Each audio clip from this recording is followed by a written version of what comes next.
क्योंकि जो बीजेपी की सरकार है वो यहाँ नाकाम हो गई और उनका इस्तेमाल करती है वो जम्मू कश्मीर में नॉर्मलसी दिखाने के लिए। यहाँ सब कुछ ठीक ठाक है और जब इनको टारगेट किया जाता है तो पूरे मुल्क के अंदर मुसलमानों को नाजायज फायदा उठाते हैं। पूरे मुल्क के अंदर मुसलमानों को बदनाम करके देखो जी मुसलमान कैसे उनको कुर्बान कर रही है वो नॉर्मलसी दिखाने के लिए।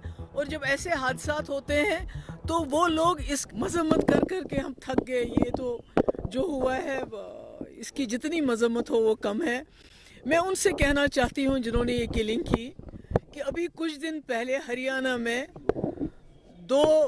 उनको दहशतगर्दी कहा जा सकता है, उन्होंने 2 मुसलमानों को जिंदा जला दिया। आज आपने यहाँ पर हमारा एक बहुत थोड़े बचे कुचे हमारे कश्मीरी पंडित, हमारे सरदार भाई, हमारे जो कश्मीरी स्पीकिंग हिंदू, ये जो बचा हुआ था इतने सालों से ये रहा, कश्मीर छोड़ के चला नहीं गया, यहीं पर रहा हमारे साथ जीने मरने के लिए।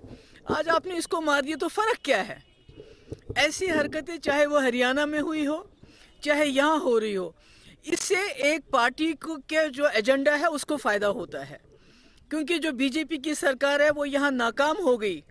यहाँ की जो माइनॉरिटीज़ बची कुची थी पिछले 30 साल से, उनकी जान को हिफाजत देने में वो नाकाम हो गई और उनका इस्तेमाल करती है वो जम्मू कश्मीर में नॉर्मलसी दिखाने के लिए।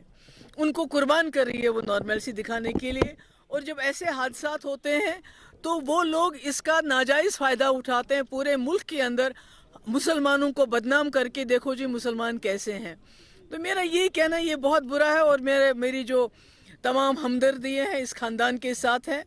और अल्लाह ताला सबको अक्ल बख्शे। और जिन्होंने ये किया है, मैं इस एक्शन को पूरी तरह से इसकी मजम्मत करती हूँ। ये हमारा कश्मीरी कल्चर नहीं है। हमारे पास अब बचे कुछ लोग बचे हैं, कशीर बटकस्तांश, कुछ सरदार, कुछ ये हिंदूज जो यहाँ कश्मीरी स्पीकिंग ये बचे हुए हैं।